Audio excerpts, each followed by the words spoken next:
లలిత exchange Utsav. పాత నగల అదే బరువుకి కొత్త నగలు తీసుకో. నగల ప్రైస్ లో 20% ఆదా చేసుకోవచ్చు. గురుగారు, మరి ద్వాదశ రాశుల్లో ధనస్సు రాశి వారికి ఫిబ్రవరి మాసం ఎలా ఉండబోతుంది? శ్రీ మహాగణాధిపతయే నమః. ఐం మహాసరస్వత్యే నమః. శ్రీ లలితాంబికాదేవియే నమః. ధనుస్సు రాశి వారికి ఈ ఫిబ్రవరి మాసం అంతా కూడా ఎలా ఉండబోతుంది అంటే, దైవ అనుకూలము వలన, దైవం యొక్క అనుకూలము వలన వీళ్ళు కొంచెం ఎక్కువగా దైవాన్ని ఆరాధించేటువంటి దాని వలన వీళ్లకు మేలుగానే జరుగుతుంది కాక. ఏమీ ఇబ్బందులు ఏమీ లేవు. చిన్న చిన్నపాటివి ఇబ్బందులు ఉండినా అవి సర్దుకునేటువంటివే కానీ పెద్దగా ఇబ్బందులు పడతారనేటువంటిది అయితే ఏమీ లేదు. అందువలన వీళ్ళ యొక్క దూరమైనటువంటి ఆలోచనలు, వ్యూహాత్మకమైనటువంటి నిర్ణయాలు అనేటువంటివి వీళ్ళకు ఉంటాయి. వీళ్ళు కొంచెం టిపికల్గా వాళ్ళ ఆలోచన చేసేటువంటి విధానము అనేటువంటిది ఉంటుంది కదా. అలా ఆలోచన చేసినప్పుడు వీళ్ళు ఎలా ముందుకు వెళ్ళాలి, ఏమిటి అనేటువంటి దాని గురించి ప్రయత్నాలు చేస్తే వీళ్ళకు సఫలీకృతం. గ్రహస్థితులు అనుకూలంగానే ఉన్నాయి, ఇబ్బంది ఏమీ లేదు. అయితే వీళ్ళు ఆలోచన కరెక్ట్గా చేసుకొని ముందుకు వెళ్ళాలి అంతే.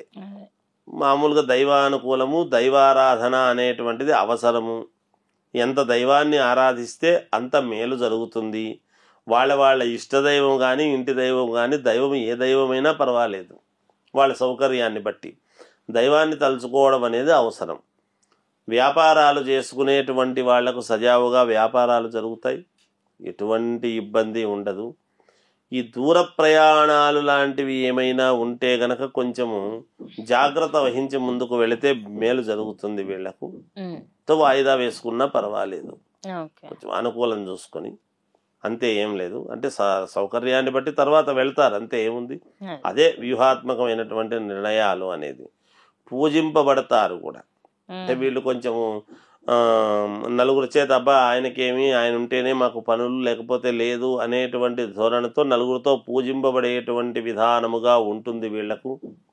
ఈ మాసంలో ఎవరికీ తెలియకుండా కొన్ని పనులు చేసుకోవాలి అనేటువంటి ఉద్దేశ్యంతో ఉంటారు. ఖచ్చితంగా చేసుకుంటారు. మర్మగర్భముగా మాట్లాడి, జాగ్రత్తగా మాటలు మాట్లాడి అందరి మన్ననలు పొందుతారు తప్పకుండా. విద్యార్థులకు కొంచెం యోగవంతంగానే ఉన్నది. శ్రద్ధగా చదవాలి. ఎంత చదివితే అంత వీళ్ళకే మేలు జరుగుతుంది, దైవానుగ్రహం కలుగుతుంది, అప్పుడు మేలు జరుగుతుంది. రియల్ ఎస్టేట్ వ్యాపారస్తులకు మద్దకొడిగా ఉండినా యోగవంతంగానే ఉంటుంది. కొంచెం నెమ్మదిగా జరిగినా కూడా యోగవంతంగానే ఉంటుంది రియల్ ఎస్టేట్ వ్యాపారస్తులకు. సినిమా రంగంలో ఉండేటువంటి వాళ్లకు చాలా బాగుంది, చాలా అనుకూలముగా ఉంది. కళల పట్ల వాళ్ళ ఆసక్తి ఉంటారు కాబట్టి బాగా మేలు జరుగుతుంది కాక. వాళ్లకు మంచి గుర్తింపు వస్తుంది, ఫలానా అని పేరు పొందుతారు.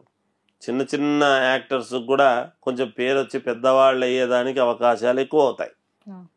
బాగుంది వాళ్లకు గురుబలం ప్రకారంగా.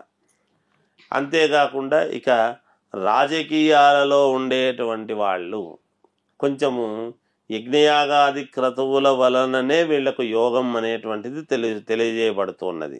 ఎందుకంటే హోమాలు చేసుకోవాలి, చేసుకుంటే ఎంత ఎక్కువ చేసుకుంటే అంత మంచిది అనేటువంటిది ఇక్కడ సందర్భం. ఎందుకంటే దైవానుగ్రహం అనేది అవసరం. ధనుస్సు రాశి యొక్క స్థానాధిపతి గురువు మేషములో ఉండేటువంటి దాని వలన గురువు ఇచ్చేటువంటి ఫలితాలు ఏమిటి, ఏం సంగతి అనేది ఆలోచన చేసినప్పుడు వీళ్ళకు ఆ ఫలితాలు కావాలి అనుకున్నప్పుడు యజ్ఞయాగాది క్రతువుల వలననే వీళ్లకు చాలా వరకు మేలు జరుగుతుంది.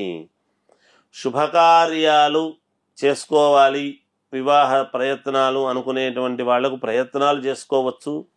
తర్వాత కావాల్సి ఉంటే అది కుదిరి అనుకూలంగా కాస్త సమయం తీసుకొని వివాహం చేసుకోవచ్చును గాక. అలా కూడా ఉన్నది వాళ్లకు. ఇక ఏది మాట్లాడినా ఈ ధనుస్సు రాశి వాళ్ళకైతే తప్పకుండా ఈ మాసం అంతా కూడా కొంచెం శ్రేయోదాయకంగానే ఉన్నది అనేటువంటిది తెలియజేస్తున్నాను. జయోస్తు.